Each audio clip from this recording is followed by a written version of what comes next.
Hey friends, check it out. This is a message I'm super excited about. It's one that I'm calling low appraisal insurance. So we are in a market right now where it's getting very competitive and values are starting to increase.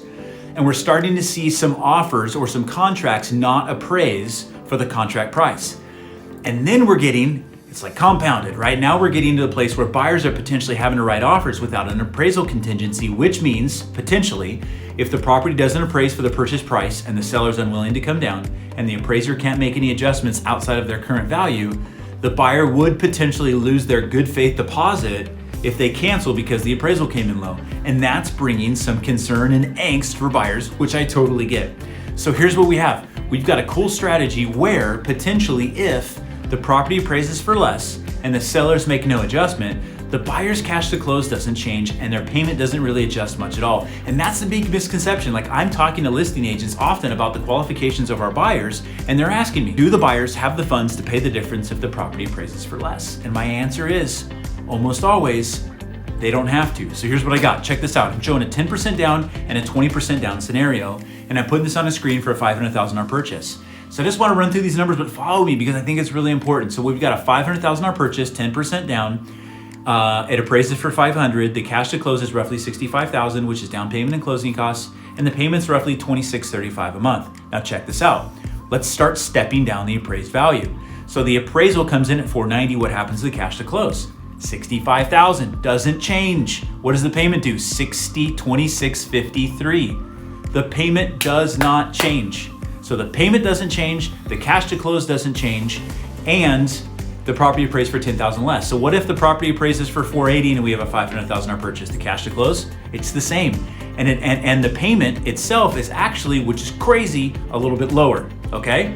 Now, what happens if it appraises for $470,000? So $30,000 low. If it appraises for $470,000 and the seller stays at that $500,000 purchase price, the cash to close on the buyer, this is the only scenario where it actually goes up. It goes up to about $68,000. The payment's about $26.12 a month, which is actually less than what they were gonna do at the contract price. I love this math. Okay, check this out. Here's the other scenario I just wanna put up on the screen. I know it's wrong, but I think this is good information. What if they're doing 20% down?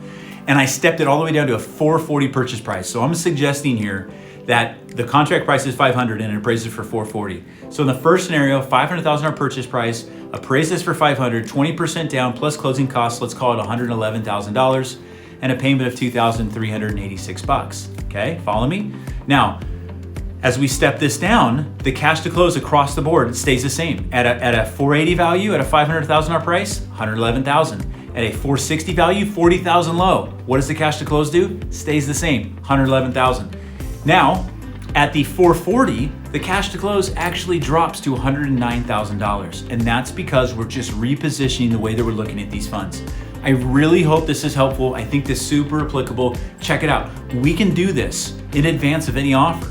So if you're representing a buyer or you're a buyer yourself and you're concerned that the property may not appraise for the offer price, but you still want to buy it. You still want to buy that house, even if it appraises for $10,000 or $20,000 less, because to you, it's worth it. That's happening right now. We can, but your concern is we don't have any additional funds over and what we currently say that we have. We've got some options to bridge that gap if it appraises for less and you still want to buy the home. Please reach out. Keith Collins, Movement Mortgage. Have a blessed day. Thank you so much.